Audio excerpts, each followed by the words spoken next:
नमस्कार दोस्तों, मैं हूं आपका दोस्त अनु कुमार और अपने इस अगले वीडियो में मैं आपका वेलकम करता हूं। आज हम सीखेंगे CSS के बारे में, यानी कि यहाँ से मैं एक अपनी CSS की जो सीरीज़ है वो स्टार्ट कर रहा हूँ।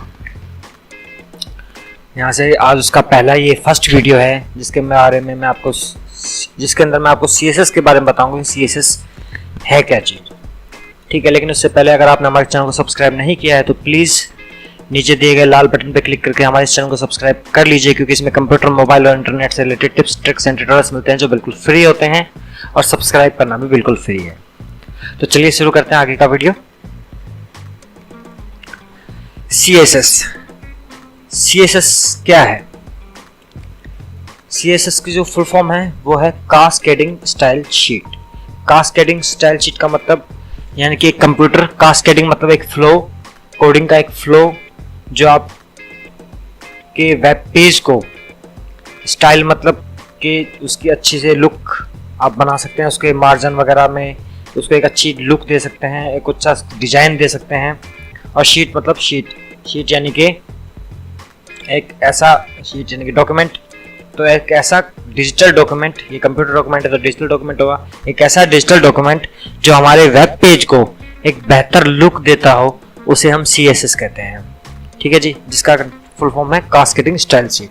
अब CSS हम यूज करते क्यों हैं? हम ये काम चाहें तो हम HTML के वेब पेज के अंदर भी कर सकते हैं। जब हमने HTML पढ़ा था उसके अंदर हमने देखा था कि इसके अंदर से भी हम डिजाइनिंग कर सकते थे, लेकिन हम इसके लिए CSS का इस्तेमाल क्यों करते हैं? कोई वजह है जिसकी वजह से हम इसका इस्तेमाल करते हैं। वो क्या क्या वजह है मैं उनका आपको आगे बताऊंगा, लेकिन मैं CSS के बारे में थोड़ा सा और बताता हूँ कि CSS आप एक प्रकार से मान लो कोई लेडीज़ है या औरत है, वो सुबह सुबह उठी, उसने हल्का सा नहाया धोया, तो वो काम उसका हुआ HTML पेज की तरह, लेकिन वो उसके बाद लिपस्टिक, बिंदी, लाली, पाउडर और पता नहीं क्या क्या लगाती है, मेकअप किट मान लीजिए, तो जो वो मेकअप किट है वो एक CSS की तरह ही है। तो CSS आपके HTML डॉक्यूमेंट को या HTML वेब पेज को एक बहुत ही अच्छी लुक देता है, एक बहुत ही अच्छा डिज़ाइन देता है, एक बहुत ही अच्छा स्टाइल देता है कंपेयर टू HTML के मुकाबले CSS बहुत ही कारगर है, बहुत ही अच्छा है, तो इसलिए हम CSS का यूज़ करते हैं। ठीक है जी, अब मैं आपको इससे रिलेटेड कुछ सवाल जो हैं आपके मन में आते हैं, जो कि सबसे पहला है व्हाट इज CSS। तो CSS एक मार्कअप लैंग्वेज है जिसका इस्तेमाल हम HTML पेज को स्टाइल देने के लिए करते हैं। मार्कअप लैंग्वेज से मतलब यानी कि इसमें भी हम वही कोड्स और वही लैंग्वेज यानी कि इंग्लिश लैंग्वेज का यूज़ करते हैं जो हमने HTML के अंदर की थी, और वही सिंबल्स हम इस्तेमाल करते हैं जो हमने HTML के अंदर इस्तेमाल किए थे। अलग से कुछ भी इसमें यूज़ नहीं किया जाता है। जैसा हम CSS में यूज़ करते थे हम उसी तरह जैसा हम HTML में यूज़ करते थे वैसे ही हम CSS के अंदर यूज़ करेंगे। अलग से कुछ भी इस्तेमाल नहीं करना है, अलग से कोई भी लैंग्वेज यूज़ नहीं करनी है। दूसरा सवाल आता है वाई टू यूज़ CSS। हम CSS यूज़ क्यों करते हैं? क्योंकि CSS जो है हमारी वेबसाइट को बहुत ही इफ़ेक्टिव और अट्रैक्टिव जो हमारा वेब पेज है वो बनाने में CSS काफ़ी हेल्प करता है हमें कंपेयर टू HTML के मुकाबले जो CSS है उसके ज़रिए हम एक बहुत ही अच्छा और बहुत ही प्यारा वेब पेज है जो वो अपना कस्टमाइज़ कर पाते हैं, और HTML में हम ये नहीं कर पाते हैं। CSS इसके अंदर हमारी सबसे ज़्यादा मदद करता है। जब हमारा विजिटर हमारे वेब पेज पे आता है तो उसे काफ़ी अच्छा डिज़ाइन जो है वो CSS के ज़रिए मिल सकता है, HTML के ज़रिए नहीं मिल पाता है। ठीक है जी, तीसरा क्या है हाउ टू यूज़ CSS। अब CSS को यूज़ कैसे करें? तो CSS को यूज़ करने के लिए आपके लिए मेन जो है वो सबसे पहले तो आपके कंप्यूटर के अंदर एक वेब पेज होना चाहिए HTML का, जिसके ऊपर आपको CSS को अप्लाई करना है। दूसरा एक टेक्स्ट एडिटर होना चाहिए लाइक नोटपैड प्लस प्लस, या अपना ये नोटपैड है, आप इसका भी यूज़ कर सकते हैं, या नोटपैड प्लस प्लस, इसके बारे में ऑलरेडी पहले बता चुका हूँ। नोटपैड प्लस प्लस का इस्तेमाल कर सकते हैं, और एक ब्राउज़र चाहे कोई भी हो, इंटरनेट एक्सप्लोरर हो, मोजिला फायरफॉक्स हो, या फिर गूगल क्रोम हो, या फिर सफारी, जो भी आप यूज़ करना चाहते हैं। इन 3 बेसिक चीज़ों की ज़रूरत होती है, बाकी इसमें स्पेशल किसी चीज़ की ज़रूरत नहीं होती है। उसके बाद आता है चौथा सवाल बेनिफिट ऑफ CSS। CSS के क्या क्या बेनिफिट्स हैं? ठीक है, तो सबसे पहला इजी टू लर्न कि ये जो है CSS जो है हमारा वो सीखने में काफ़ी ज़्यादा आसान है। ये कोई मुश्किल लैंग्वेज नहीं है। जैसे हमने HTML को सीखा था, जैसे HTML इजी है सीखने में, वैसे ही ये भी एक इजी लैंग्वेज है। कोई दिक्कत नहीं है इसमें, कोई परेशानी नहीं है, बड़ी आराम से आप इसे सीख सकते हैं। दूसरा, टाइम सेविंग। CSS जो है वो हमारे टाइम को काफ़ी बचाता है। अगर आप एक HTML वेब पेज के अंदर एक इफेक्ट अप्लाई करते हो और वही इफेक्ट आपको दूसरे पर अप्लाई करना है, तो आपको बार बार उसी इफेक्ट को अप्लाई करना पड़ेगा, बार बार टाइप करना पड़ेगा, रीटाइप करना पड़ेगा बार बार। CSS के अंदर हमें सिर्फ एक बार टाइप करना पड़ता है, उसके बाद हम उसी इफेक्ट को जितना चाहें और जहाँ जहाँ जिस जिस पेज में चाहें एक्सटर्नल शीट बनाकर उस पेज के अंदर हम उसे इस्तेमाल कर सकते हैं। अलग अलग, चाहे हमने 50 वेब पेज बना रखे हो, हमने एक CSS डॉक्यूमेंट बनाया और उसी डॉक्यूमेंट को हम 50 वेब पेज पे अप्लाई कर सकते हैं, उससे 50 वेब पेज से उसे अटैच कर सकते हैं। ठीक है जी। तीसरा इसका बेनिफिट क्या है? तीसरा है इसका लेस पेज साइज, यानी कि अगर आप एक डॉक्यूमेंट बनाएंगे और 4 HTML पेज के ऊपर एक CSS डॉक्यूमेंट को उससे अटैच करेंगे और उससे अप्लाई करेंगे, तो उसका क्या होगा, आपके वर्ड कम लगेंगे। जब वर्ड कम होंगे तो आपके पेज का जो साइज है बिट कम होगा। अगर आपके पेज की बाइट कम होगी तो आपका पेज जो है यूज़र के पास में जल्दी डाउनलोड होगा और जल्दी वो उससे यूज़ कर पाएगा। अगर हम CSS यूज़ नहीं करते हैं तो हमारी कोडिंग बड़ी हो जाती है, हमारा वेब पेज का साइज़ बड़ा हो जाता है, और जब वेब पेज का साइज़ बड़ा होता है तो यूज़र के पास डाउनलोड होने में उसे टाइम लगता है और यूज़र कई बार परेशान हो जाता है। तो इसका सबसे बड़ा बेनिफिट ये है कि उससे हमारे वेब पेज के पेज को जो है उसके साइज़ को कम कर देता है, जिससे यूज़र के पास ये जल्दी शो होना शुरू कर देता है। ठीक है जी। उसके बाद है क्रिएटिव लुक।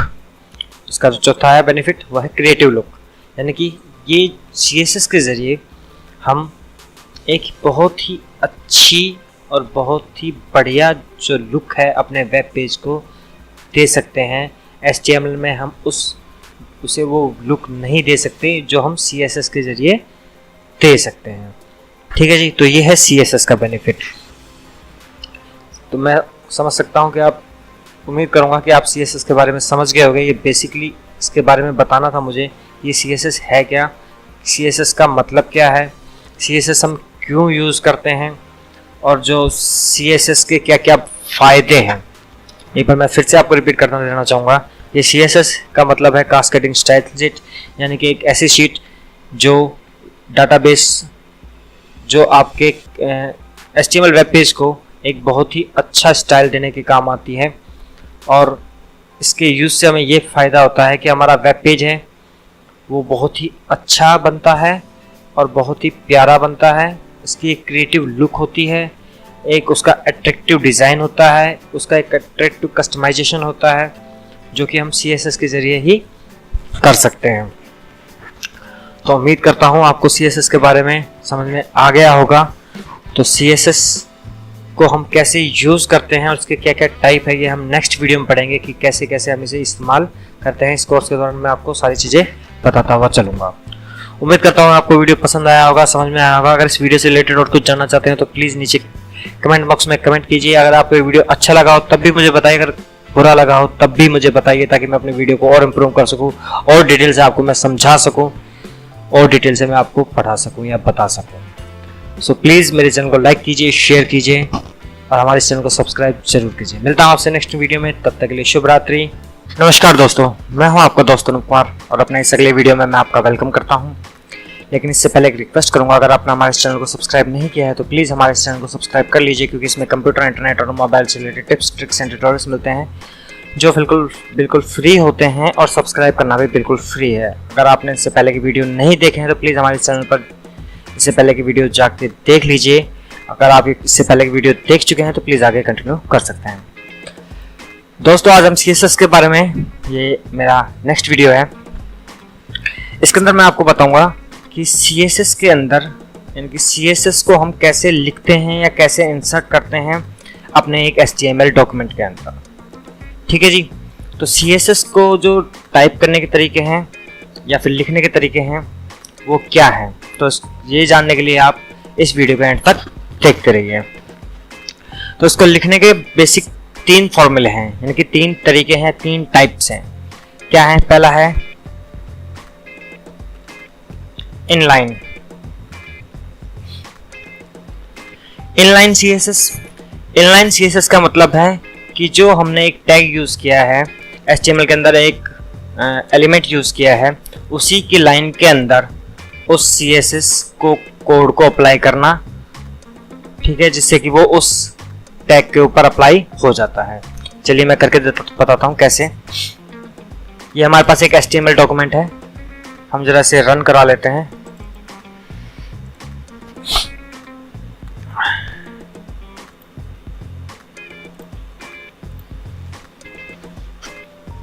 तो आप देख सकते हैं इस टाइम में ऐसा दिखाई दे रहा है, ठीक है जी। तो हम चाहते हैं यहाँ पर इसके ऊपर अप्लाई करना, तो हम यहाँ लगेंगे इक्वल टू, ऑफ कर दो, स्टाइल इक्वल टू, यहाँ पर हम इसका स्टाइल अप्लाई करेंगे। हम स्टाइल अप्लाई करते हैं, हम कहते हैं font size is equal to, इसका font size, sorry equal to नहीं आया यहाँ पे, font size semicolon font size दे दो इसका 50 पिक्सल्स, और सेमीकोलन से हम इसे बंद कर देते हैं। कंट्रोल एस से इसको हम सेव करते हैं, रिफ्रेश करते हैं, तो देखिए इसका जो फॉन्ट साइज है वो बढ़ गया है। अब हम इसे कहते हैं यहाँ पर इसका कलर कर दो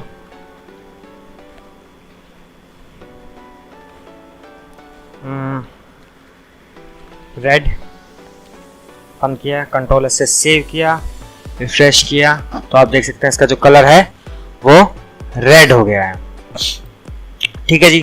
तो ये है इनलाइन सीएसएस, यानी कि इस तरीके से हमें हर एक लाइन पर सीएसएस अप्लाई हम जब करते हैं, एक सिंगल टैग के ऊपर हम जब अप्लाई करते हैं उस स्टाइल को, तो उसे कहते हैं इनलाइन सीएसएस। लेकिन इसका एक नुकसान होता है कि अगर मान लीजिए यहाँ पर हमारे पास अब कितने टैग हैं H1 के, एक H1 का ये टैग है, एक H1 का ये टैग है, एक H1 का ये टैग है, ठीक है, एक ये पैराग्राफ का टैग है, एक यहाँ पे पैराग्राफ का टैग है, और एक यहाँ पर पैराग्राफ का टैग है। सॉरी थोड़ी तबीयत डाउन है, सॉरी। एक ये पैराग्राफ का टैग है, एक ये पैराग्राफ का टैग है, ठीक है जी। तो अब इसमें क्या होता है, अब मेरे को इस पे भी यही स्टाइल अप्लाई करना है और इस पर भी यही स्टाइल अप्लाई करना है। तो मैं क्या करूंगा, मेरे को इसी कोड को यहाँ से उठाकर कॉपी करना होगा और यहाँ पर पेस्ट करना होगा, ठीक है जी। कंट्रोल एस से मैं इसे सेव करूंगा, रिफ्रेश करूंगा, तो देखिए ये भी हो गया।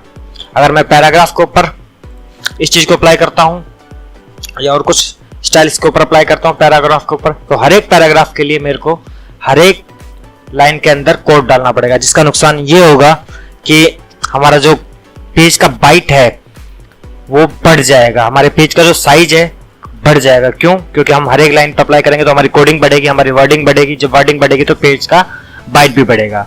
लेकिन मैंने बताया था कि इसका ये फायदा होता है कि इससे बाइट कम होती है, तो उसका इस्तेमाल करने के लिए उसका क्या फायदा होता है, उस चीज से बचने के लिए हम क्या करते हैं, हम यहाँ से इसको अप्लाई कर देते हैं, हटा देते हैं,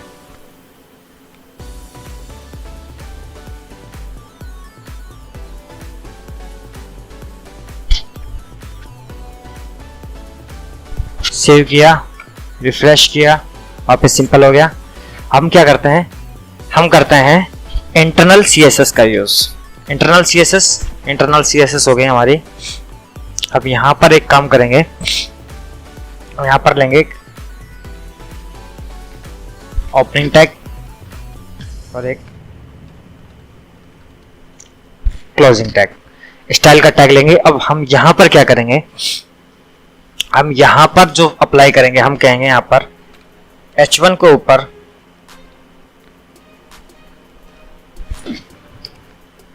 ऊपर अब क्या करो,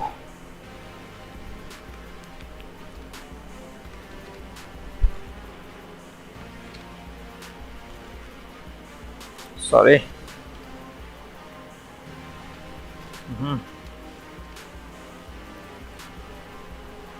लिया नहीं, इसको स्टाइल को लिया नहीं है इसने।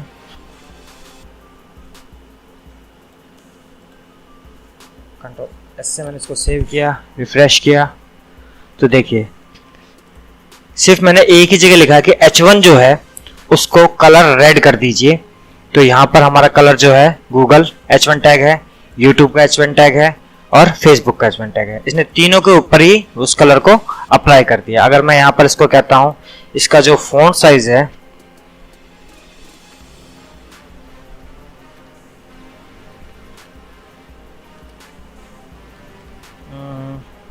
30 पिक्सल्स कर देते हैं।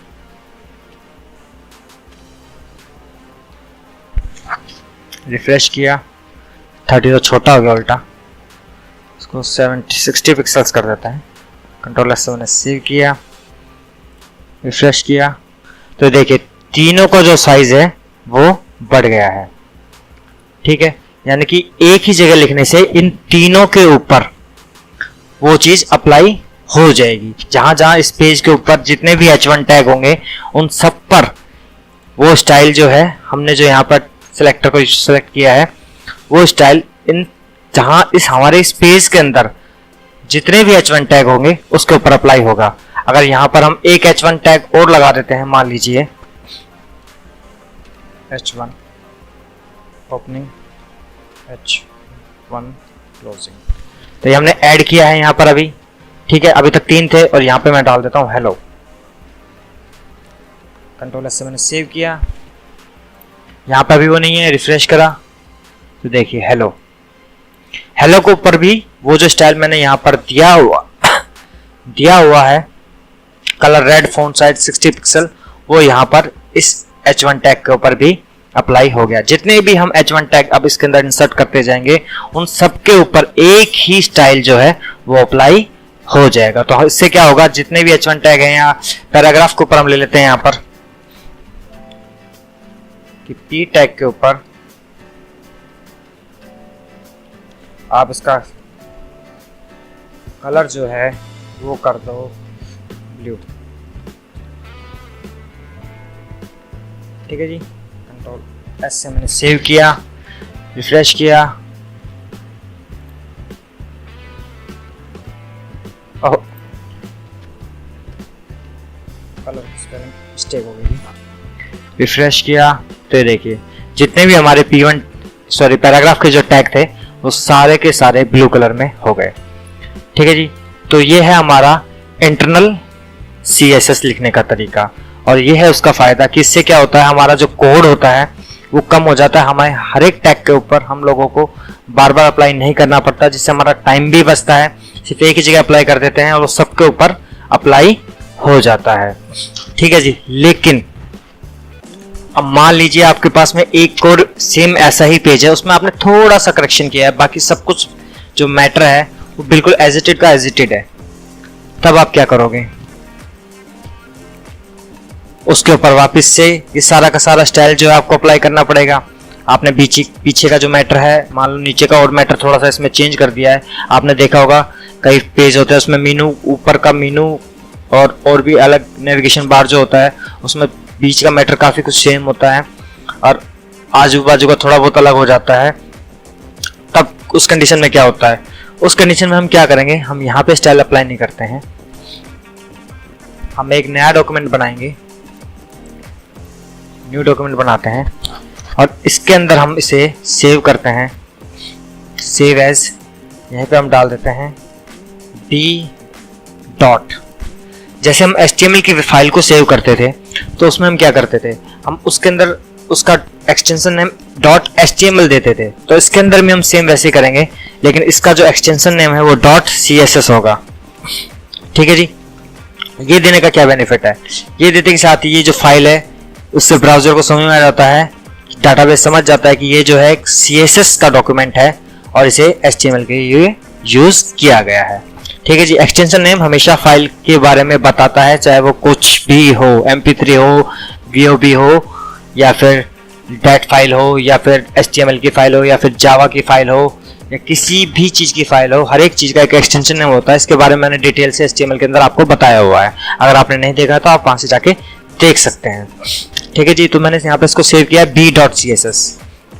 तो b.css को हम क्या करेंगे, अब यहाँ पर हम अप्लाई करते हैं कि भैया एक काम करो, h1 के ऊपर h1 का जो कलर है, कलर आप कर दो रेड, और इसका जो फॉन्ट साइज है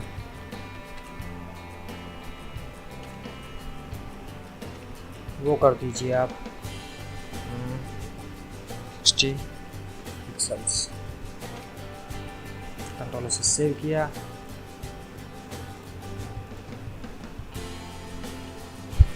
किया, रिफ्रेश किया। क्योंकि अभी मैंने सेव नहीं किया है, सेव किया, रिफ्रेश किया, तो देखिए फिर वापस नॉर्मल का नॉर्मल हो गया बिल्कुल जैसा पहले था। लेकिन हमने यहाँ पर CSS अप्लाई किया है, लेकिन वो CSS इस पर आया नहीं है। क्यों? क्योंकि हमने उसे लिंक यहाँ पे अटैच नहीं किया। तो हम क्या करेंगे, लिंक टैग का यूज़ करेंगे। यहाँ पर मैं हेड के अंदर लिंक, तो लिंक में सबसे पहले लिंक टैग के बारे में आपको डिटेल से मैं पहले बता चुका हूँ। यहाँ पे हम href देंगे, यानी कि पाथ उसका कहाँ पर पड़ा है, वो यहीं पड़ा है b.css के नाम से। ठीक है, टाइप क्या है उसका, टाइप इक्वल टू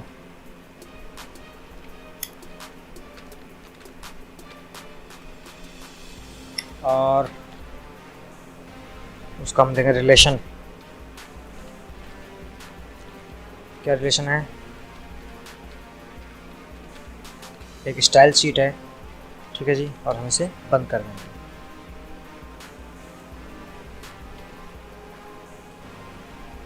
सेव किया, रिफ्रेश किया, तो देखिए वापस की वापस वहीं आ गया। अब हम चाहते हैं कि इसके अंदर इसका जो पैराग्राफ टैग है ई के ऊपर हम कुछ स्टाइल अप्लाई करते हैं। पहला है कलर, वही उसका कलर कर दो पिंक, उसका फॉन्ट साइज कर दो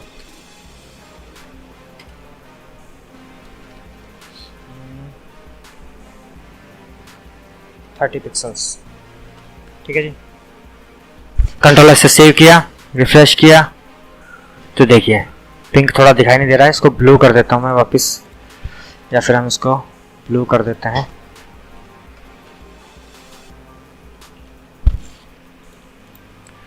रिफ्रेश किया तो देखिए ब्लू कलर हो गया है, और इसका जो साइज है वो भी बढ़ गया है। अब इसका जो बेनिफिट है वो क्या है मैं आपको दिखाता हूँ। यहाँ पर हम एक और शीट लेते हैं, न्यू डॉक्यूमेंट लेते हैं, और हम यहाँ पे इसे सेव करते हैं, सेव एज, इसको करते हैं b.html नाम से हम इसे सेव कर देते हैं। और यहाँ से हम इसका पूरा का पूरा जो पैराग्राफ है इसको कॉपी करके यहाँ पर पेस्ट कर देते हैं। ठीक है जी, और इसको हम फिलहाल यहाँ से कॉपी कर लेते हैं, कट कर लेते हैं, कंट्रोल एस से सेव करते हैं, टाइम बचेगा हमारा।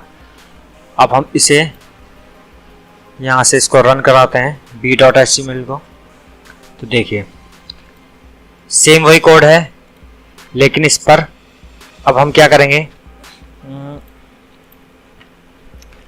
इसके अंदर भी हम उस फाइल को अटैच कर देते हैं, यहाँ पे पेस्ट कर देते हैं उसको वापस, कंट्रोल एस से सेव करते हैं और इसको रिफ्रेश करते हैं। रिफ्रेश करते के साथ आप देख सकते हैं यहाँ पर सेम ऐसा का ऐसे साइज हो गया। ये a.html है, ये b.html है, लेकिन हमने जो एक ही CSS फाइल यहाँ पर लगाई है और उसी को अटैच किया हुआ। अगर मैं यहाँ पे मान लीजिए एक और पैराग्राफ का टैग ऐड करता हूँ इसके अंदर, p टैग, और यहाँ पर से टेक्स्ट को उठा लेते हैं। ठीक है जी, पेस्ट कर देते हैं कंट्रोल एस से सेव किया। अब बी पेज पे हमने इसको रिफ्रेश किया तो ये देख सकते हैं आप यहाँ पर नीचे एक और जो डमी टेक्स्ट हमारा जो पैराग्राफ है वो आ गया है।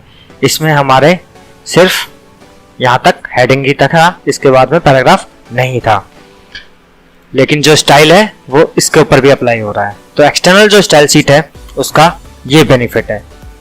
तो आप समझ गए होंगे यहाँ पे इनलाइन, उसके बाद होता है इंटरनल,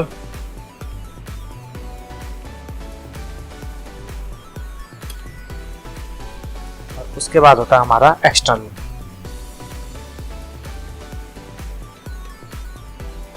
ठीक है जी, internal inline CSS, internal CSS और एक्सटर्नल सीएसएस। ठीक है जी, एक बार मैं इसकी जरा समरी रिवीजन करना चाहूंगा। इनलाइन सीएसएस हर एक टैग के अंदर हमारे को लगाना पड़ता है। ठीक है जी, इसका नुकसान ये होता है कि हमारे को जो हर एक बाइट जो हमारा बढ़ जाता है। इंटरनल सीएसएस पेज के अंदर हेड टैग के अंदर यूज, स्टाइल टैग को यूज करते हुए हम सीएसएस कोडिंग को यूज करते हैं, जिससे क्या होता है सिर्फ वो जो स्टाइल है, वो जो सीएसएस का कोड है वो सिर्फ उसी पेज के ऊपर अप्लाई होता है।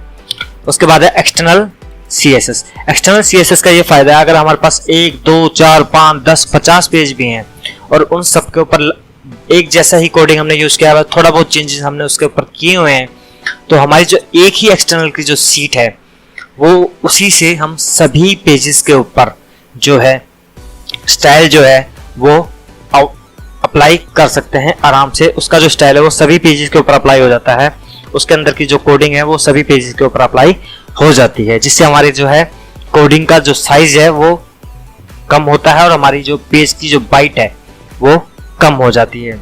ठीक है जी, तो हम बेसिकली ज़्यादातर जो यूज़ करते हैं वो होती है हमारी एक्सटर्नल स्टाइल सीएसएस।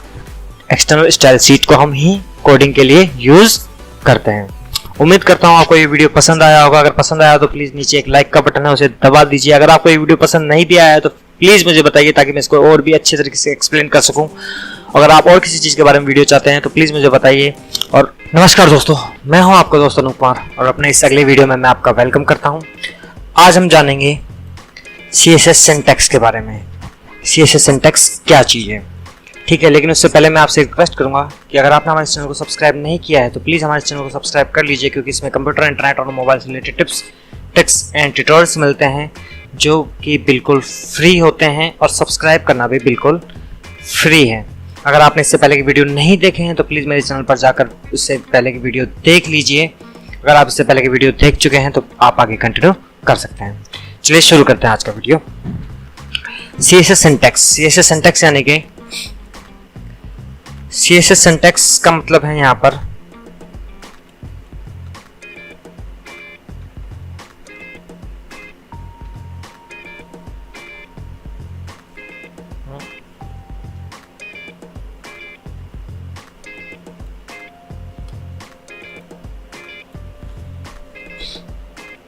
सेलेक्टर और उनकी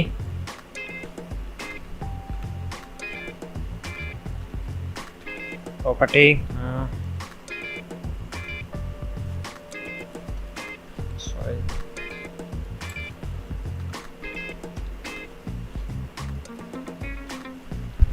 ठीक है जी। CSS का जो सिंटैक्स है वो बेसिकली इसी के ऊपर काम करता है। सेलेक्टर्स यानी कि जो हमारा जो कोड है उसको रिप्रेजेंट करते हैं। ये जो सेलेक्टर्स होते हैं ये हमारे कोड को रिप्रेजेंट करते हैं। हमारा जो कोड है वो किस चीज़ के ऊपर, किस टैग के ऊपर अप्लाई करना है, ये सेलेक्टर डिफाइन करता है। ये सेलेक्टर सेलेक्ट करता है, यानी कि हम जो भी टैग हमने यूज़ किए हैं उसमें से किस टैग के ऊपर या फिर कहाँ पर हमें उस कोड को अप्लाई करना है। जो CSS का हमारा जो कोड है वो किस टैग के ऊपर अप्लाई करना है या किस आईडी के ऊपर अप्लाई करना है, किस क्लास के ऊपर, यानी किस जगह हमें अप्लाई करना है। अगर आम भाषा में कहें तो किस जगह हमें अप्लाई करना है, ये जो है हमारा सेलेक्टर जो है वो डिफाइन करता है। ठीक है जी। उसके बाद हम सेलेक्टर के बाद में यहाँ पर एक करली ब्रैकेट का यूज़ करते हैं, ओपनिंग करली ब्रैकेट और क्लोजिंग करली ब्रैकेट। इस ओपनिंग और क्लोजिंग करली ब्रैकेट के बीच में हम डालते हैं प्रॉपर्टी, उसके बाद में वैल्यू। ठीक है जी। और इसे हम कॉलन के जरिए सेपरेट करते हैं और सेमी कॉलन के जरिए हम इसे एंड करते हैं। अगर हम सेमी कॉलन नहीं लगाएंगे तो जो हमारा कोड है वो एरर देगा और हमारा जो CSS कोड है वो अप्लाई नहीं हो पाएगा। अगर हम यहाँ पे इसे नहीं लगाते हैं और तब हम इसे सेव करेंगे तो वो कोड जो है उस टैग के ऊपर या उस एलिमेंट के ऊपर वो अप्लाई नहीं होगा, इसलिए सेमीकोलन लगाकर उसे एंड करना ज़रूरी होता है। ठीक है, प्रॉपर्टी से यहाँ पर हमारा मतलब है कि हम उस पर क्या अप्लाई करना चाहते हैं। ये बेसिकली इन्हीं 3 चीज़ों के ऊपर ही CSS काम करता है। पहला होता है सेलेक्टर्स, हमने जो कि हमें हमारे टैग को सेलेक्ट करता है। दूसरी होती है प्रॉपर्टी, यानी कि उसके ऊपर हम क्या अप्लाई करना चाहते हैं, और उसके बाद उसकी वैल्यू, यानी कि उसकी वैल्यू क्या है। अब मैं आपको थोड़ा सा एग्जांपल देता हूँ। सेलेक्टर से मतलब यहाँ पर मान लीजिए हमने किसी भी H1 टैग को सेलेक्ट किया, किसी भी H1 टैग को हमने सेलेक्ट किया। इससे पिछली वीडियो मैंने आपको दिखाया था, जो मैंने एक पैराग्राफ बनाए थे और उसके अंदर H1 टैग को यूज़ किया था, पैराग्राफ टैग को यूज़ किया था। तो H1 और P टैग जो थे वो हमारे सेलेक्टर्स थे। ठीक है, उसके बाद में मैंने उनको एक प्रॉपर्टीज दी थी जो थी कि उसका जो फॉन्ट साइज है वो इतना कर दो, उसका जो कलर है वो इतना कर दो।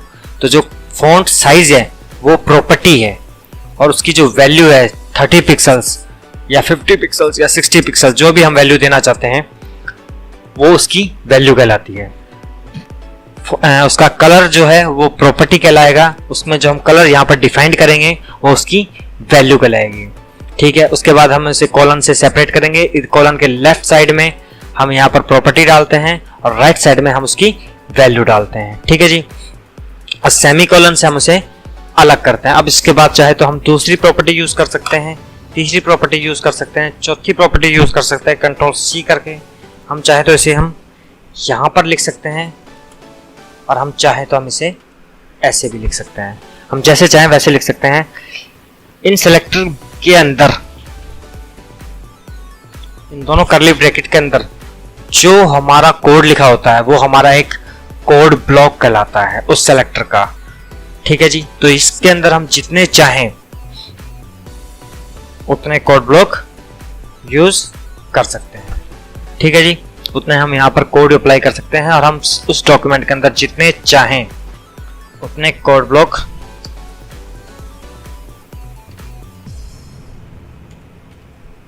अप्लाई कर सकते हैं।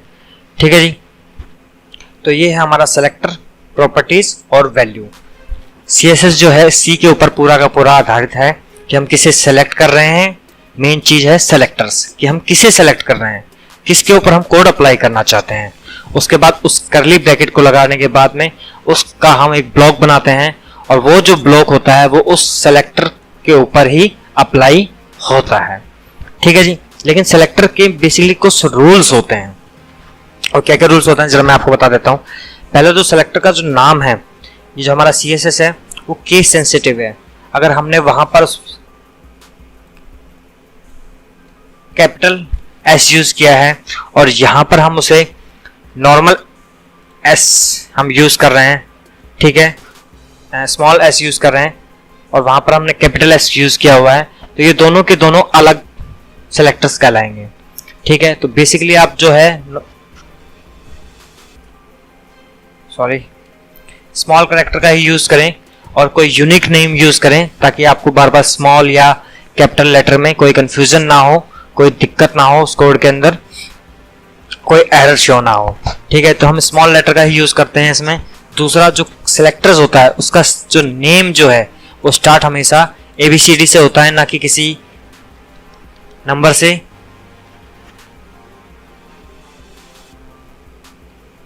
ना कि किसी स्पेशल कैरेक्टर से, फॉर लाइक हैज या फिर। ठीक है जी, उसका जो नेम है वो कभी भी ऐसे स्टार्ट नहीं होता। हम यहाँ पर अगर हम डालें सेलेक्टर के पहले 1 तो ये रॉन्ग होगा, गलत होगा। CSS जो है इसको एरर शो करेगा। तो हम क्या करेंगे, यहाँ पर हम यूज ना करके हम यहाँ पर उसका इस्तेमाल कर सकते हैं। लेकिन उसके अंदर अगर हम स्पेस लगाकर यहाँ पर 1 डालते हैं तो ये गलत होगा। स्पेस भी एक स्पेशल कैरेक्टर के अंदर ही काउंट होता है। तो आप कभी भी स्पेस का यूज नहीं करेंगे, आप स्पेस की जगह अंडरस्कोर यूज कर सकते हैं। आप यहाँ पर अंडरस्कोर 1 2 3 जो डालना चाहते हैं, या फिर आप यहाँ पे डाल सकते हैं सेलेक्टर नेम, या फिर हम डाल सकते हैं सेलेक्टर कोड। तो ये बिल्कुल सही है। लेकिन अगर हम यहाँ पे अंडरस्कोर की जगह हम यूज करते हैं सेलेक्टर कोड, तो ये एक एरर है, ये इसे सेलेक्ट करेगा ही नहीं और आपका वेब पेज पे वो CSS, उस टैग के ऊपर वो CSS कोड अप्लाई नहीं होगा। ठीक है जी। और ये जो कोड ब्लॉक है ये बनाना बिल्कुल बेकार हो जाएगा। ठीक है जी। तो इस वीडियो में सिर्फ इतना ही। एक बार मैं ब्रीफ कर देता हूं दोबारा से। सेलेक्टर्स हमेशा केस सेंसिटिव होते हैं, इनका कभी भी एक में, दो में या इनका जो नेम है कभी भी नंबर से या फिर स्पेशल कैरेक्टर से स्टार्ट नहीं होना चाहिए। इनके नेम के बीच में आपको कभी भी स्पेस का इस्तेमाल नहीं करना है, हमेशा आपको इनको अलग अलग शो करना है, तो अंडरस्कोर का यूज करना है। ठीक है जी। इसके बाद में हमारे करली ब्रैकेट को आपको स्टार्ट करना है और करली ब्रैकेट को क्लोज करना है। इस करली ब्रैकेट के स्टार्ट और क्लोज के बीच में जो भी कोड आप अप्लाई करेंगे वो हमेशा उस सिलेक्टर के ऊपर ही अप्लाई होगा। ठीक है जी। इस करली ब्रैकेट के अंदर सबसे पहले आप प्रॉपर्टी लिखते हैं, उसके बाद कॉलन लगाते हैं, फिर उसकी वैल्यू डालते हैं और उसे सेमी कॉलन लगाकर सेपरेट करते हैं। यानी कि यहाँ के बाद में जो प्रॉपर्टी आप अप्लाई करते हैं वो प्रॉपर्टी और उसकी वैल्यू अप्लाई होगी। अगर आप ये सेमीकोलन नहीं लगाएंगे तो वो एक एरर होगा। ठीक है जी। तो कॉलन से पहले लेफ्ट साइड में प्रॉपर्टी होनी चाहिए और राइट साइड में उसकी वैल्यू होनी चाहिए और सेमीकोलन लगा के आपको उसे ब्रेक करना होता है कि यहाँ के बाद में हमारी जो नेक्स्ट प्रॉपर्टी है वो स्टार्ट हो चुकी है। आप चाहे तो इसे ऐसे लिख सकते हैं और चाहे तो आप इसे ऐसे भी एक लाइन में लिख सकते हैं, इससे कोई फर्क नहीं पड़ता है कि हमें अगली लाइन में ही उसे लिखना है। हम चाहे तो एक ही लाइन में उसे लिख सकते हैं, इससे कोई दिक्कत, कोई परेशानी नहीं होती है। ठीक है जी। तो ये था हमारा, और ये सारा का सारा जो है हमारा एक कोड ब्लॉक कहलाता है और सेलेक्टर हमारे कोड को रिप्रेजेंट करता है। ये हमारे कोड के रिप्रेजेंटेटर होते हैं। ठीक है जी। मैं उम्मीद करता हूँ आप समझ गए होंगे कि हमारे सेलेक्टर्स क्या होते हैं। जो हमने H1 पैराग्राफ जो टैग यूज किए थे वो हमारे सेलेक्टर थे, और उनके ऊपर जो कलर और फॉन्ट साइज जो यूज किया था वो हमारी प्रॉपर्टी थी, और उनके आगे जो उनकी वैल्यू हमने डाली थी, यानी कि उनका कलर ब्लू डाला था और जो 30 पिक्सल्स डाला था वो उनकी वैल्यू थी। ठीक है जी। तो ये हमारे स्पेशल कैरेक्टर्स, सेलेक्टर्स और प्रॉपर्टी और वैल्यू।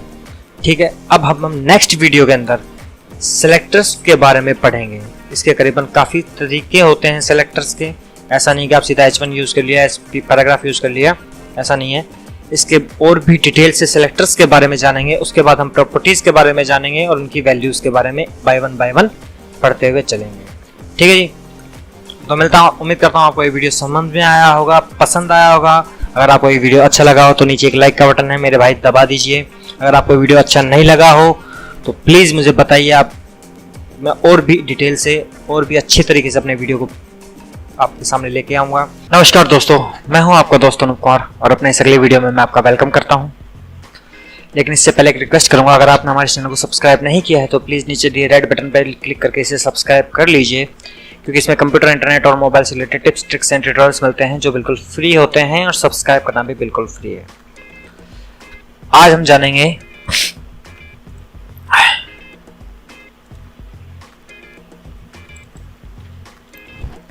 CSS के सेलेक्टर्स के बारे में।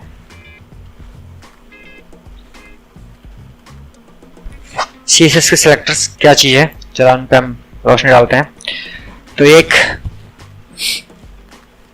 वेब पेज मैंने बनाया हुआ है, इसको मैं हटा देता हूँ यहाँ से और मैं से मैं ओपन कर लेता हूँ अपनी CSS की फाइल को। ठीक है जी।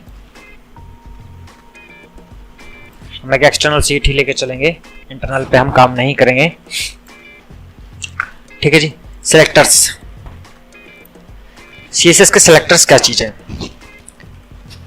सेलेक्टर्स होते हैं इन एलिमेंट्स को सिलेक्ट करने का तरीका, जिनके जरिए हम इन एलिमेंट्स को सिलेक्ट करते हैं और उनके ऊपर प्रॉपर्टी और स्टाइल अप्लाई करते हैं, उन्हें हम सेलेक्टर्स कहते हैं। इसको सिलेक्ट करने के काफ़ी अलग तरीके हैं, काफ़ी सारे तरीके हैं, उन सबको इन आगे वाली वीडियो के अंदर मैं आपको बताऊंगा। और इससे अगर आपने पहले की वीडियो नहीं देखे हैं तो प्लीज़ आप मेरे चैनल पर जाकर उससे पहले की वीडियो देख लीजिए। ठीक है जी, तो सबसे पहला जो सिलेक्टर आता है वो आता है एलिमेंट सेलेक्टर।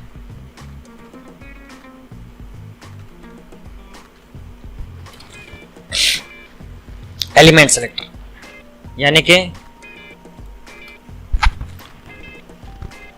सीधा हम उस एलिमेंट का नाम या उस टैग का नाम हम यूज करते हैं और हम उस पर एक प्रॉपर्टी अप्लाई करते हैं, या फिर एक आम भाषा में तो उसके ऊपर एक स्टाइल अप्लाई करते हैं। कैसे? मेरे पास यहाँ पर एक डिव है, उसके अंदर एक डिव है और ये एक h1 हेडिंग है, उसके अंदर यहाँ पे एक h1 हेडिंग है, पैराग्राफ है, हेडिंग है और ये डिव यहाँ पर क्लोज हो रहा है।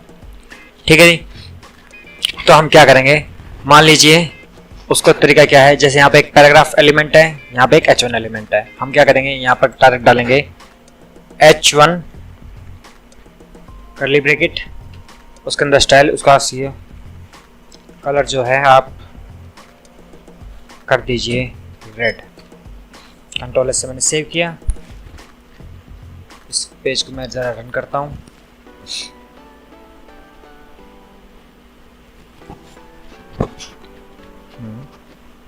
तो आप देख सकते हैं जो कलर जो है इनके रेड हो गए हैं।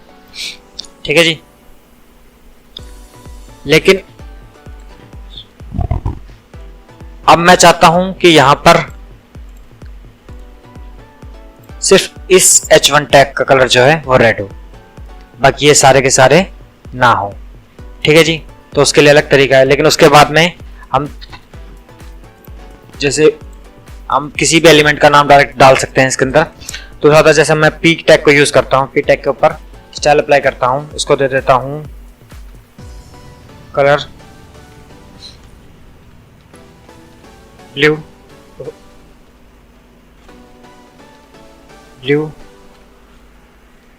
सेव किया, रिफ्रेश किया, तो ये सारा का सारा जो है ब्लू हो गया। ठीक है जी, तो इसी तरीके से हम किसी भी एलिमेंट को डायरेक्ट उसका नाम देकर उसके ऊपर स्टाइल जो है अप्लाई कर सकते हैं।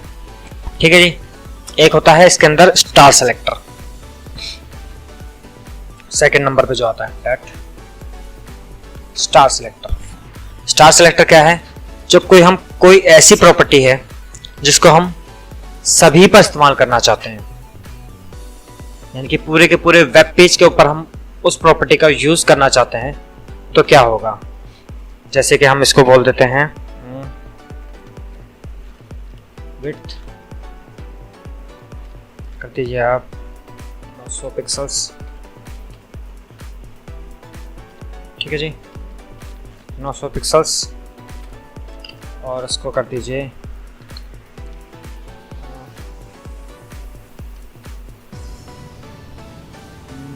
विड्थ ही कर देते हैं फिलहाल।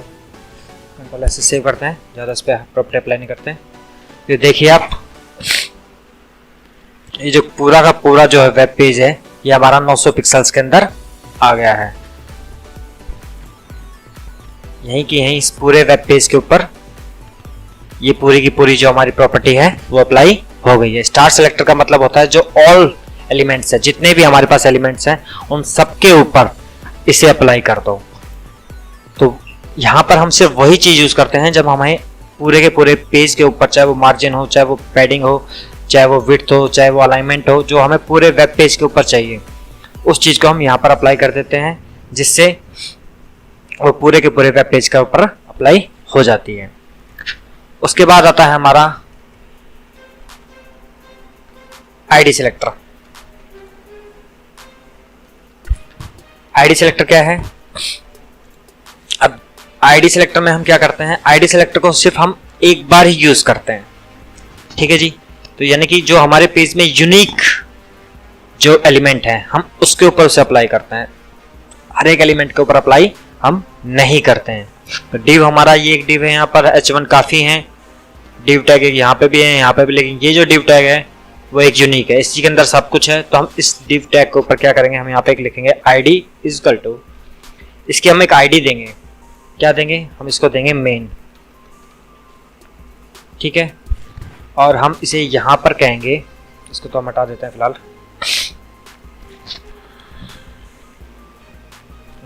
आईडी की पे हम हैश लगाएंगे। हैश लगाने का मतलब है कि हम किसी ऐसी आईडी को कॉल कर रहे हैं जिसका नाम मेन है और उसके ऊपर हम ये प्रॉपर्टीज अप्लाई कर रहे हैं। क्या नाम है इसका? कलर जो है वो आप रेड कर दीजिए, कंट्रोल एस, रिफ्रेश कीजिए तो ये देखिए ये पूरा का जो पूरा है वो आपका रेड हो गया है। ठीक है जी। तो कोई ऐसा स्टाइल जो हम किसी मेन यूनिक एलिमेंट के ऊपर हम यूज करना चाहते हैं तो हम वहां पर उसे सिर्फ आईडी से रिप्रेजेंट करते हैं। ठीक है जी। लेकिन अगर हमारे को अलग अलग अप्लाई करना है तो हम क्या करेंगे? हम यहाँ से इसको आईडी को हटा देते हैं फिलहाल। ठीक है।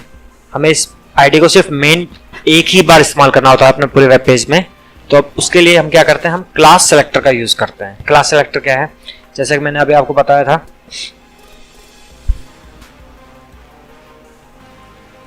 कि मेरे पास यहाँ पे h1 टैग है, यहाँ पे h1 टैग है और यहाँ पर h1 टैग है। अब मैं चाहता हूँ इसका कलर अलग आए, इसका कलर अलग आए और इसका कलर अलग आए। ठीक है जी। अगर मैं सीधा एलिमेंट के जरिए से सिलेक्ट करता हूँ, इसका कलर देता हूँ या फॉन्ट फैमिली या कोई भी प्रॉपर्टीज पर अप्लाई करता हूँ तो सभी के ऊपर वो अप्लाई हो जाएगी मेरे वेब पेज के अंदर। अगर मैं उन्हें बढ़ाता भी जाऊंगा तो वो सभी के ऊपर अप्लाई होती जाएगी। तो इसके लिए हम क्या करेंगे? हम देते हैं क्लास। क्लास कैसे देंगे? इज इक्वल टू क्लास, हमने इसका नाम दे दिया, इसको हम दे देते हैं h1, नहीं h1 नहीं देते हैं, abc1 दे देते हैं। ठीक है जी। कंट्रोल से सेव किया। अब हम यहाँ इसे कहते हैं भैया अब क्लास को आईडी को रिप्रेजेंट करने के लिए यहाँ पर हैश सेलेक्टर का इस्तेमाल किया जाता है। यहाँ पर हम डॉट का इस्तेमाल करते हैं। डॉट का मतलब हम किसी क्लास सेलेक्टर को कॉल कर रहे हैं। तो कैसे कर रहे हैं? डॉट लगाया, उसके बाद उस क्लास का नाम देंगे हम abc1 के ऊपर हमें ये स्टाइल चाहिए। क्या स्टाइल चाहिए? उसका कलर जो है आप वो ग्रीन कर दीजिए। ठीक है जी। कंट्रोल से ये प्रॉपर्टी हम उसके ऊपर अप्लाई कर। इन प्रॉपर्टीज के बारे में आपको मैं डिटेल से आगे बताऊंगा, ये काफ़ी ज़्यादा होती हैं तो अभी मैं सारी यहाँ पर अप्लाई करूँगा तो आप कंफ्यूज हो जाओगे। तो सिर्फ मैं छोटी सी एक प्रॉपर्टी ले रहा हूँ जिसको हम कलर कहते हैं। ठीक है। इनके बारे में आपको आगे बताऊंगा अगले ट्यूटोरियल्स में वन बाय वन। फिलहाल मैं आपको सिर्फ सेलेक्टर के बारे में बता रहा हूँ जो कि मेन चीज़ है। अगर आप किसी चीज़ को सिलेक्ट ही नहीं कर पाएंगे तो उसके ऊपर कोई भी प्रॉपर्टी अप्लाई करने का कोई फ़ायदा नहीं होगा। तो इस चीज़ के बारे में आप ध्यान से देख लीजिए कि सिलेक्टर क्या चीज़ है।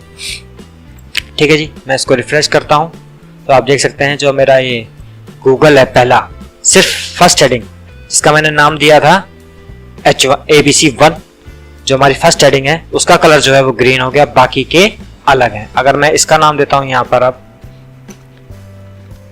Class equal to double quotes के अंदर abc2, कंट्रोल से मैं इसको सेव करता हूं और यहां पर इस पे कोई अप्लाई करता हूं, कोई डॉट abc2 जो क्लास है उसके ऊपर कलर जो है वो आप रेड कर दो और उसका जो फॉन्ट साइज है वो आप कर दीजिए 60 पिक्सल्स। कंट्रोल से सेव किया, रिफ्रेश किया तो ये देखिए तो मेरा सेकंड h1 था वो जो है मेरा 16 पिक्सल बढ़ गया है। ठीक है जी। और उसका जो कलर है वो रेड हो गया है और इसका जो h1 का पहला टैग था उसका जो कलर है वो ग्रीन है और उतना का उतना ही पिक्सल है। तो इस अलग अलग टैग के ऊपर हम अप्लाई करके अलग अलग प्रॉपर्टीज को अप्लाई कर सकते हैं। अलग अलग टैग को हम उसकी क्लास का नाम देकर अलग अलग प्रॉपर्टीज उसके ऊपर अप्लाई कर सकते हैं। अलग अलग स्टाइल जो है वो हम अप्लाई कर सकते हैं। ठीक है जी। तो हमारा चौथा था क्लास सेलेक्टर। ठीक है जी। तो ये हैं CSS के सेलेक्टर। ये काफ़ी सारे हैं तरीके हैं इनके सेलेक्ट करने के। अभी तो फिलहाल मैंने इस वीडियो में 4 ही बताए हैं तो इनकी प्रैक्टिस कीजिए। मिलता हूँ आपसे नेक्स्ट वीडियो में। एक बार तरह रिवीजन में बता देता हूँ आपको, दोबारा से ब्रीफ कर देता हूँ। पहला तरीका होता है एलिमेंट का नाम देकर उसके ऊपर किसी प्रॉपर्टी को अप्लाई करना। उसके बाद होता है स्टार सेलेक्टर। स्टार सेलेक्टर के अंदर हम ऐसी कोई प्रॉपर्टी जो हम पूरे वेब पेज के ऊपर चाहते हैं तब हम स्टार सेलेक्टर का यूज करते हैं। उसके बाद होता है आईडी सेलेक्टर। आईडी सेलेक्टर किसी यूनिक एलिमेंट के ऊपर हम जो है अप्लाई करते हैं, जो हमारे वेब पेज के अंदर एक यूनिक एलिमेंट होता है उसके ऊपर अप्लाई करते हैं। क्लास सेलेक्टर हम कितनी ही बार अपने एक वेब पेज पे अप्लाई कर सकते हैं, हम इसका इस्तेमाल कर सकते हैं, इससे हमें कोई दिक्कत कोई परेशानी नहीं होती है। ठीक है जी, तो ये हैं इसके चार एलिमेंट जिनके बारे में मैंने आपको इस वीडियो में बताया है। उम्मीद करता हूँ आपको ये वीडियो पसंद आया होगा। अगर पसंद आया तो पीछे नीचे एक लाइक का बटन है, प्लीज़ उसे दबा दीजिए। अगर आपको ये वीडियो पसंद नहीं आया है फिर भी प्लीज़ मुझे कमेंट में नीचे कमेंट करके आप मुझे ज़रूर बताएं कि आपको इस वीडियो में क्या कमी लगी है, क्या खराबी लगी, ताकि मैं अगली बार। नमस्कार दोस्तों, मैं हूँ आपका दोस्त अनूप कुमार और अपने इस अगले वीडियो में मैं आपका वेलकम करता हूँ। लेकिन इससे पहले एक छोटी सी रिक्वेस्ट करूंगा, अगर आपने हमारे चैनल को सब्सक्राइब नहीं किया है तो प्लीज़ हमारे चैनल को सब्सक्राइब कर लीजिए, क्योंकि इसमें कंप्यूटर, इंटरनेट और मोबाइल से related tips, tricks and tutorials मिलते हैं जो बिल्कुल फ्री होते हैं और सब्सक्राइब करना भी बिल्कुल फ्री है, तो आपको सब्सक्राइब कर लेना चाहिए। और अगर आज का जो हमारा टॉपिक है वो है CSS के सेलेक्टर्स। ये 4 सेलेक्टर्स के बारे में मैं आपको पिछले वीडियो में बता चुका हूँ, element, star selector, ID selector और क्लास। ठीक है जी, अगर आपने ये वीडियो इससे पहले का वीडियो नहीं देखा है तो आप मेरे चैनल पर जाकर इससे पहले का वीडियो देख लीजिए। अगर आप उस वीडियो को देख चुके हैं तो आप आगे कंटिन्यू कर सकते हैं। अगला जो हमारे सेलेक्टर्स होते हैं वो होते हैं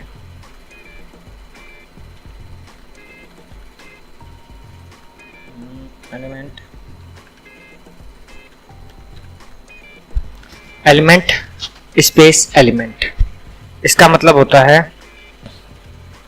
कि select all element inside this element, यानी कि इस एलिमेंट के ऊपर आपको प्रॉपर्टी अप्लाई करनी है या स्टाइल जो है वो अप्लाई करना है, लेकिन कहां पर, जो इस एलिमेंट के अंदर हो। कैसे, चलिए देखते हैं। हम अपना स्ट्रक्चर जो है वो निकाल लेते हैं। ठीक है, ये हमारा स्ट्रक्चर है पहले का, तो इसको ज़रा हम मिटा देते हैं और इसको हम वापस से सेव कर देते हैं। यहाँ पर हमने थोड़ा सा उसको बड़ा किया है मैंने। यहाँ पे एक OL है अनऑर्डर लिस्ट, यहाँ पे एक UL है, यहाँ पे एक UL है, इसके अंदर एक और OL है अनऑर्डर लिस्ट। ठीक है जी, और यहाँ पे एक div है, यहाँ पे एक पैराग्राफ है, और ये जो div है वो यहाँ पर ख़त्म हो रहा है। ये जो पैराग्राफ है इस div से बाहर है, ये जो H1 टैग है ये भी इस div से बाहर है। ठीक है जी, इस पेज को हम रन करा के देखते हैं, रन करने पर कैसा शो हो रहा है। इस वक्त ये हमें ऐसा दिखाई दे रहा है। ठीक है जी, तो अब क्या करते हैं, अब हम इस पे सेलेक्ट करते हैं क्या कि इस एलिमेंट के अंदर जो ये एलिमेंट है उसका जो कलर है वो कैसा हो जाए। तो हम क्या करेंगे, हम कहेंगे कि भैया div के अंदर जो पैराग्राफ है आप उस पे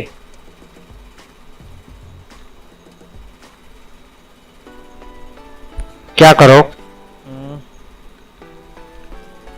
कलर कर दो उसका जो कलर है वो रेड कर दो। देखते क्या होता है।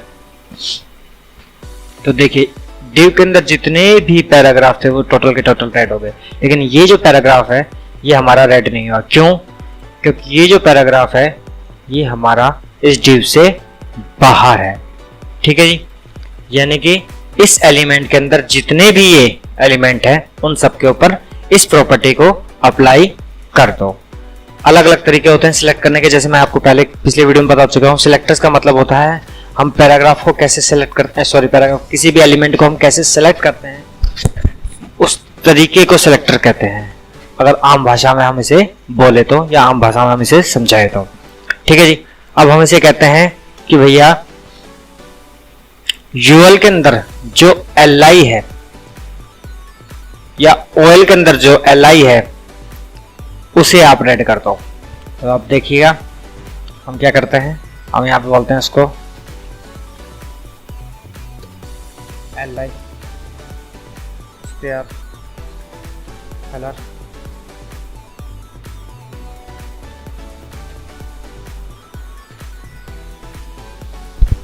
अब देखिए क्या होता है। तो यहां पर हमारे पास दो अनऑर्डर लिस्ट थी। कहां कहां?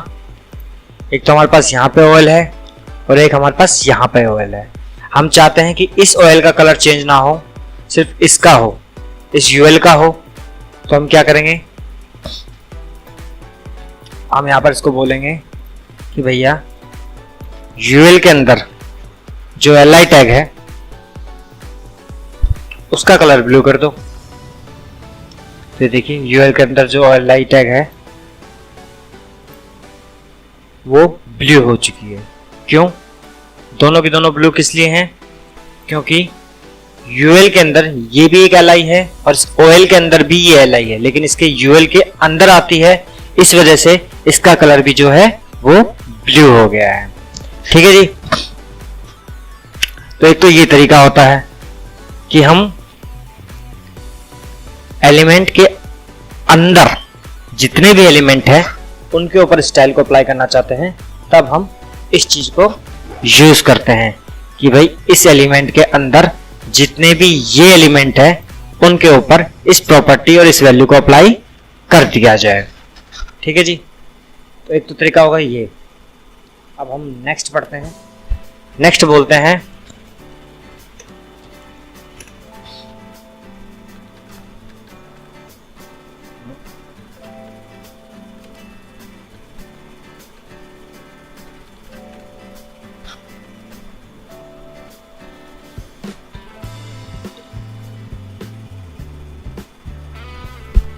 यानी कि इस एलिमेंट और इस एलिमेंट, इन दोनों एलिमेंट्स के ऊपर आप ये प्रॉपर्टी अप्लाई कीजिए। यहां पर तो था कि इस एलिमेंट के अंदर जो एलिमेंट है उन सभी के ऊपर ये अप्लाई कर दीजिए।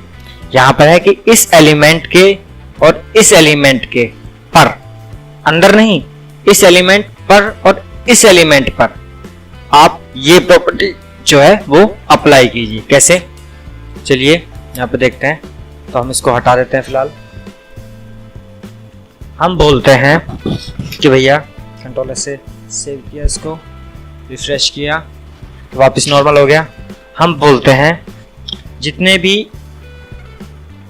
H1 के जो टैग हैं और जितने भी P टैग हैं आप उनके ऊपर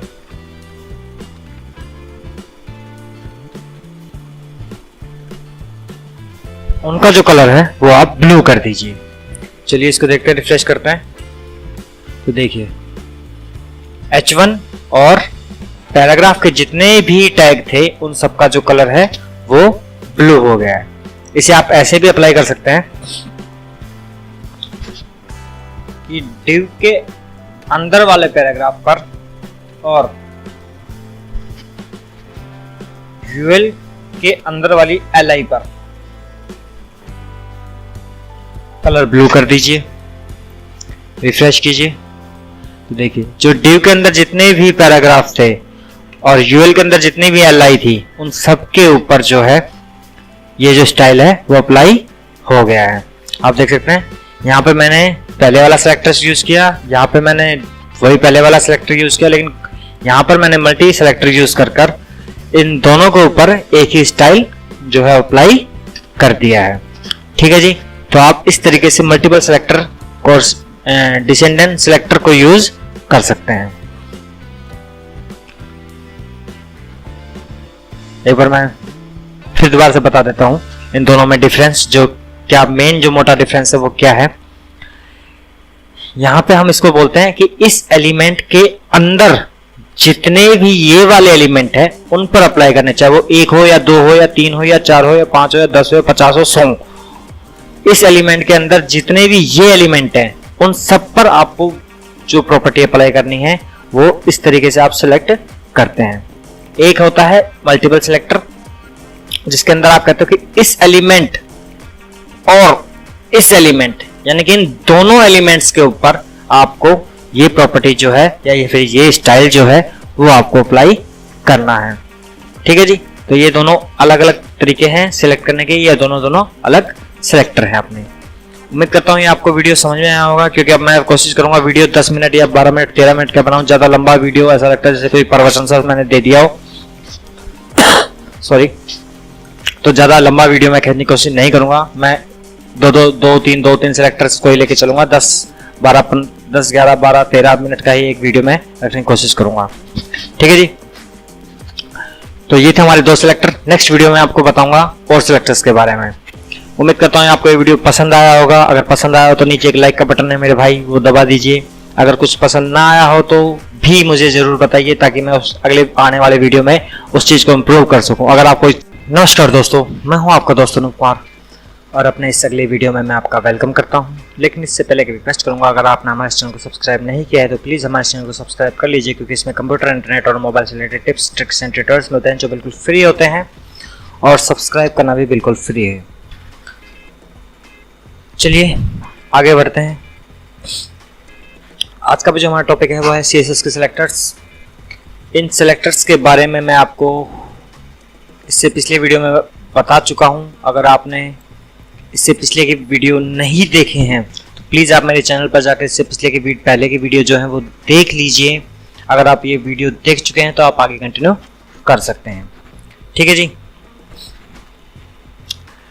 तो अब जो हमारा जो सेलेक्टर है, यानी कि सेलेक्ट करने का जो सेलेक्टर, यानी कि सेलेक्ट एलिमेंट्स को सेलेक्ट करने का तरीका, किस किस तरीके से हम एलिमेंट्स को अपने सेलेक्ट करते हैं, वो क्या क्या है, ये तो मैं आपको पहले बता ही चुका हूं। अब जो बताता हूं वो है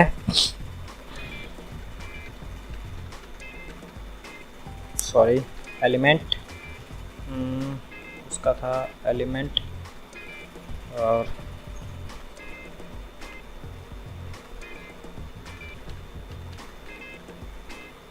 ठीक है जी। इसका मतलब क्या है? इसका मतलब क्या है कि हमें इस एलिमेंट को सेलेक्ट करना है, या फिर इस एलिमेंट के ऊपर हमें प्रॉपर्टी अप्लाई करनी है। वो एलिमेंट बिल्कुल जस्ट जो इस एलिमेंट के बाद में हो, यानी कि ये एलिमेंट जो बिल्कुल इस एलिमेंट के बाद में हो, यानी कि हमारा जो y एलिमेंट, मान लीजिए हमारा y एलिमेंट है, हमारा y एलिमेंट जो बिल्कुल x एलिमेंट के बाद में हो, जस्ट बाद में, ठीक है जी। तो कैसे हम उसमें सेलेक्ट करते हैं? तो हमारे मान लो हमारे पास यहाँ पर एक डिव है और यहाँ पर एक डिव है, तो हम क्या कहेंगे? हम कहते हैं इसका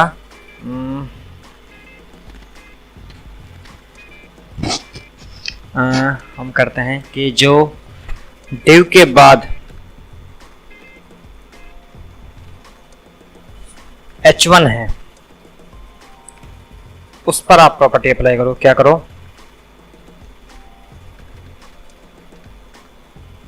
उसका कलर जो है वो रेड कर दो। तो हमारा नॉर्मल है फिलहाल, इसको रिफ्रेश करते हैं एक बार पेज को।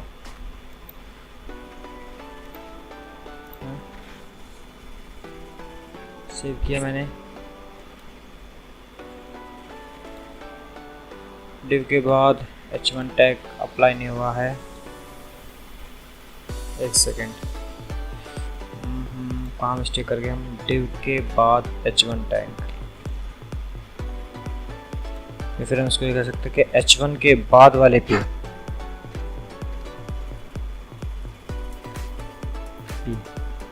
मैंने सेव किया, रिफ्रेश किया, सेव किया इसके ऊपर। कहाँ मिस्टेक कर रहे हैं भैया? ओहो सॉरी, कलर जो है, कलर की स्पेलिंग मिस्टेक कर रहा था मैं, कलर रेड।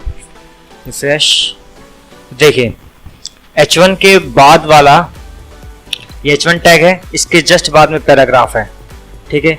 ये एक पैराग्राफ है जो इस पैराग्राफ के बाद में है, h1 के बाद में नहीं है। ये सारे के सारे पैराग्राफ जो हैं वो h1 के बाद में है। यहाँ पर ये h1 टैग है, यहाँ पे एक h1 टैग है, यहाँ पर एक h1 टैग है, और यहाँ पर एक h1 टैग है, ठीक है जी। ये सारे के सारे पैराग्राफ जो है उनका कलर जो है रेड हो जाए। अब हम इसको क्या कहते हैं? हम कहते हैं कि भैया आप p के बाद वाला जो पैराग्राफ है उसको आप एक काम करो,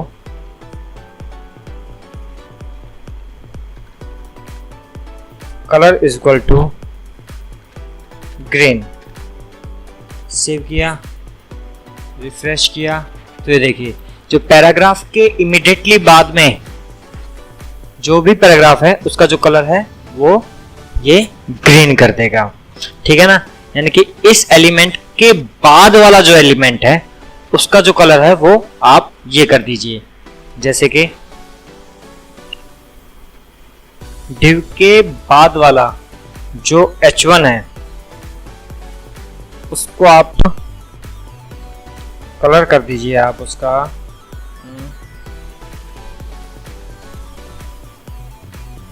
ठीक है जी। रिफ्रेश करते हैं तो देखिए div के बाद वाला कौन सा div के बाद वाला, ये div है, ये div हमारा यहां पर क्लोज होगा। इसके बाद वाला जो h1 टैग है उसको आपको ब्लू करना है। ठीक है जी, div के बाद वाला, ना कि div के अंदर वाला। जहां पे इसका div का टैग क्लोज होगा उसके बाद में जो h1 टैग आएगा उसे आपको ब्लू करना है। जहां h1 टैग क्लोज होगा उसके बाद जो पैराग्राफ आएगा आपको उसको कलर रेड देना है।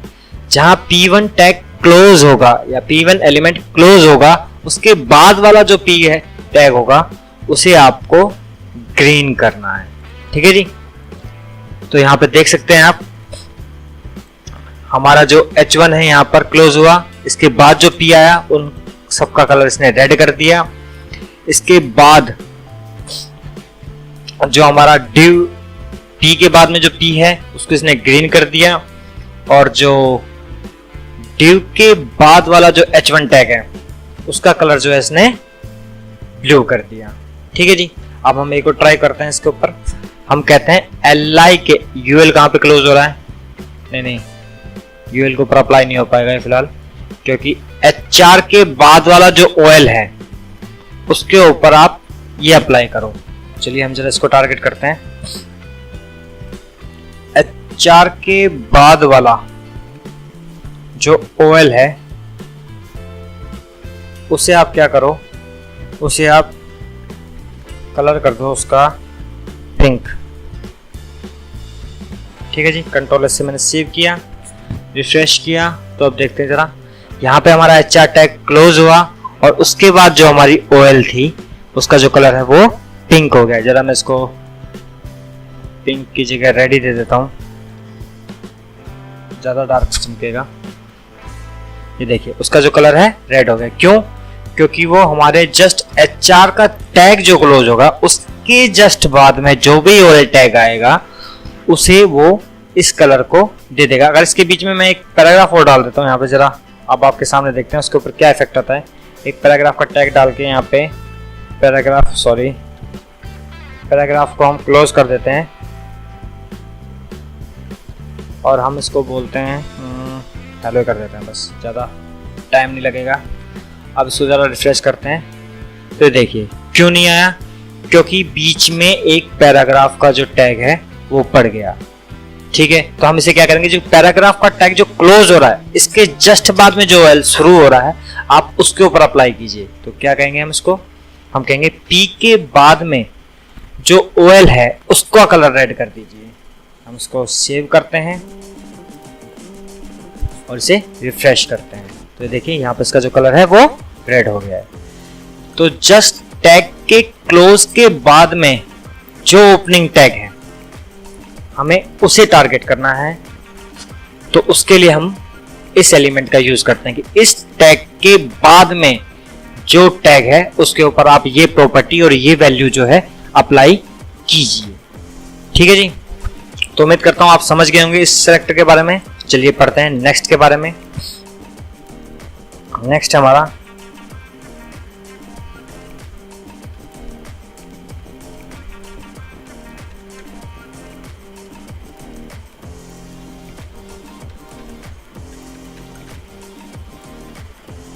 ठीक है जी, अब ये क्या है, एक्चुअल में ये चीज है चाइल्ड सेलेक्टर जिसे हम कहते हैं। ये कहता है कि इस एलिमेंट का जो चाइल्ड एलिमेंट हो, यानी कि ये बाप है और ये बेटा है, तो इसका जो बेटा हो या इसका जो चाइल्ड एलिमेंट हो उसके ऊपर आपको ये प्रॉपर्टी अप्लाई करनी है। ठीक है जी, कैसे? मान लीजिए आपके पास एक x है और एक y है, तो जो x का जो चाइल्ड एलिमेंट y हो उसके ऊपर ये प्रॉपर्टी अप्लाई होनी चाहिए। क्या? जरा हम इसको वापस मिटा देते हैं और इसको वापस सेव कर देते हैं नॉर्मली, और फिर इसे रिफ्रेश करते हैं। तो यहां पर हमारा देखिए ये मेन एलिमेंट है, ये इसके चाइल्ड एलिमेंट है। तो हम क्या बोलेंगे इसको? हम कहेंगे कि जो div है उसका जो चाइल्ड एलिमेंट है h1, उसके ऊपर आप प्रॉपर्टी अप्लाई करो। क्या करो? कलर कर दो उसका रेड। आप देखते कहां से पड़ता है, ये देखिए। क्यों इसका क्यों नहीं हुआ बंद? क्यों? क्योंकि ये जो div है इसके सारे के सारे चाइल्ड एलिमेंट है, opening closing opening closing opening closing. ठीक है, लेकिन अब मैं एक काम करता हूं, अब मैं बोलता हूं इसको कि मैंने ये इसको ये बोला हुआ है, हमने इस सेलेक्टर को ये बोला कि div के जो चाइल्ड एलिमेंट है h1 उन सब के ऊपर आप ये प्रॉपर्टी अप्लाई कर दीजिए। ठीक है, तो अब हम एक काम करते हैं, अब यहाँ पर एक और पैराग्राफ के अंदर एक h1 टैग ले लेते हैं h1 और यहाँ पे से क्लोज कर देते हैं, सॉरी h1 क्लोजिंग, क्लोज नहीं किया, और हम इसको बोल देते हैं 184 ही नाम दे देते हैं इसका। ठीक है जी, हमने इसका नाम 184 दे दिया। जरा हम अपने यहाँ पर रिफ्रेश करते हैं इसको, तो ये देखिए ये जो है इस सभी के अंदर जो है ये चीज अप्लाई हो गई है, लेकिन ये इसका पेरेंट एलिमेंट भी है। तो हम इसके ऊपर क्या अप्लाई कर सकते हैं? हम इसको बोल सकते हैं कि भैया जो P का जो चाइल्ड एलिमेंट H1 है उसके ऊपर आप कलर जो है उसका ग्रीन कर दीजिए। रिफ्रेश किया, कुछ काम नहीं किया, कंट्रोल S से सेव किया, रिफ्रेश किया, ये काम नहीं कर रहा है क्योंकि ऑलरेडी प्रॉपर्टीज के ऊपर अप्लाई हो चुकी है मेन। अगर हम इसे हटा देंगे तब ये काम करेगा। कंट्रोल S से मैंने सेव किया, रिफ्रेश किया, एक सेकंड कहीं मिस्टेक कर रहे हैं हम कोडिंग के अंदर।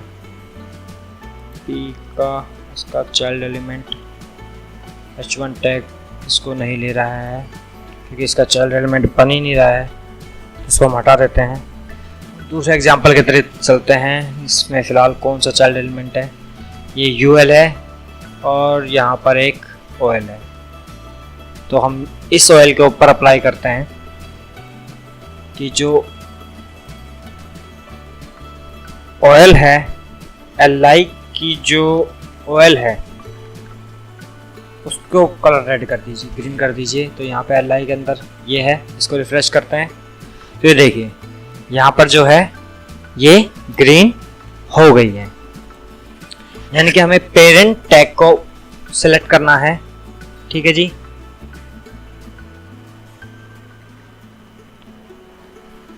यानी कि जिसका पेरेंट टैग Li हो उसका कलर जो है रेड हो जाना चाहिए। अब उसके ऊपर क्यों अप्लाई नहीं हुआ? क्योंकि ऑलरेडी हमने div के ऊपर अप्लाई कर रखा था उसे। div उसका पेरेंट टैग था और ऑलरेडी इसके ऊपर वो अप्लाई हो चुका था। अगर वो उससे बाहर था जो हमारा ये वाला, ये इसके ऊपर हमारा वो कोड जो है वो अप्लाई नहीं हुआ था। ठीक है जी, तो ये है कि जो div के अंदर, अब मान लो चलिए एक कोड एग्जांपल देख लेते हैं। ये हेलो है हमारा, ये वाला अगर हम हमें इसे टारगेट करना है या फिर हमें इसे टारगेट करना है तो हम कैसे करेंगे? हम कहते हैं कि भैया इसका पेरेंट टैग कौन सा है, इसका यूएल है पेरेंट टैग। तो यूएल के अंदर जो एलआई है, यूएल के अंदर जो एलआई है उसके ऊपर अप्लाई कर दीजिए आप।